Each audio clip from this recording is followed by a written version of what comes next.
안녕하십니까. 언제나 소비자 편에서 방송하는 콘스탄트 김입니다. 이번 시간에는요, 돈 버는 은퇴가 되겠습니다. 주택연금 관련돼서 말씀을 드리겠는데요. 합법적으로 주택, 집을 빼앗기는 방법을 좀 알아보도록 하겠습니다.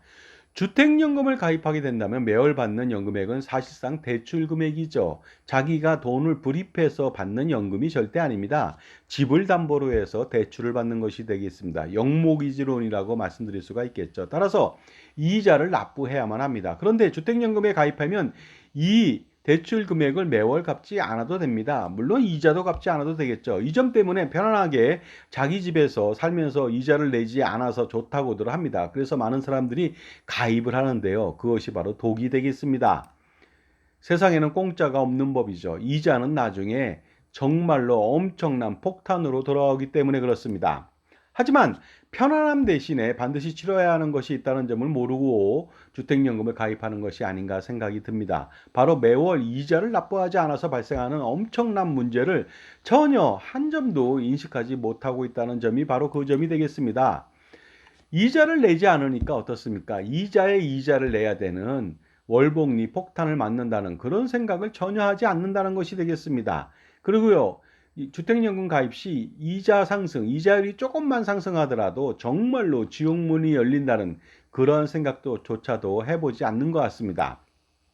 자, 그렇다면요, 나중에 주택연금을 가입했을 때 나중에 얼마의 이자를 내야만 할까요? 현재 코픽스 금리 6개월 변동금리가 3.42%이기 때문에 가상금리 0.85%, 그 다음에 연보증료 0.75%를 합친다면 연 5.02% 월복리 이자를 쓰게 됩니다. 이 금리는 최악의 고금리가 되게 되겠습니다. 거기다가 초기 보증료인 주택가격의 1.5%도 죽을 때까지 이자를 물어야만 합니다. 물론 주택이 가격이 오른다 하더라도 이 보증료를 돌려주지는 않습니다. 거기다 이자까지 받겠죠. 그러다 보니까 어떻습니까? 현재 주택연금 대출 이자율, 주택연금 이자가 되겠죠. 연 5.02% 월복리를 쓰다 보니까 최악의 이자 폭탄을 나중에 맞게 된다는 것이 되겠습니다. 가령 예를 들어서 12억 원짜리 주택을 가입해서 65세 때부터 종신형 정액연금을 받아보는 것으로 한번 알아보도록 하겠습니다. 그렇다면 매월 288만 2천 원을 평생 받을 수가 있습니다.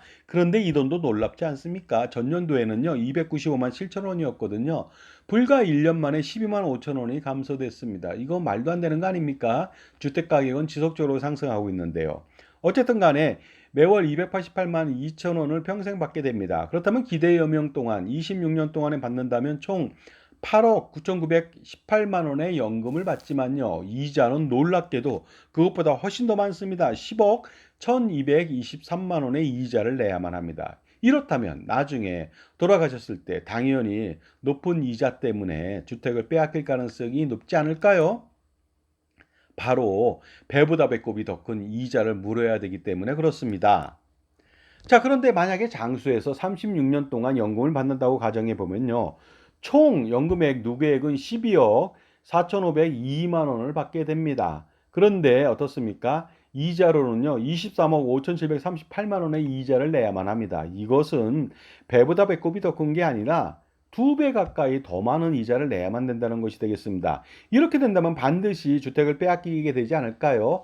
주택 가격도 상승하겠죠. 상승한 분에 대해서 혹시라도 돌아가시게 되면 상속인한테 상속할 줄 알았는데 절대 그런 일은 발생하지 않을 수가 있습니다. 왜냐하면 원금의 2배 이상의 이자를 내야 되는데 주택 가격의 상승분을 고스란히 이자로 내야 될 판이 되기 때문에 그렇습니다. 그러므로 반드시 주택연금 가입 대신 또 다른 대안을 찾아볼 필요가 있겠죠.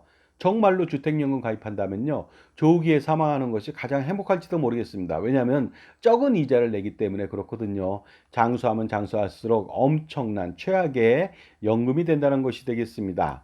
자, 그러다 보니까요. 어떻습니까, 여러분? 주택연금 가입하면 절대로 안 되겠습니다. 지금 가입했다면 얼마 안 된다면 반드시 해지해서요. 다른 방법을 찾아보시기 바랍니다. 가령요.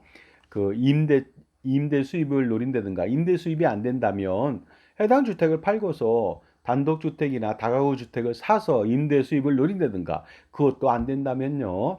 어떻습니까? 임대 차익을 노려서 그것 갖고 생활을 한다든가 노후생활비 충당한다든가 아니면 매각 차익을 가지고서 차입금으로 노후생활비를 사용한다면 절대로 주택을 잃을 가능성은 전혀 없죠. 그러다 보니까 어떻습니까? 그렇게 함으로써 고금리 월복리 이자 폭탄을 피할 수 있고 주택마저도 온전하게 지킬 수가 있는 것이죠. 그러다 보니까 어떻습니까, 여러분? 절대로 주택연금 가입하면 안 되겠습니다. 감사합니다.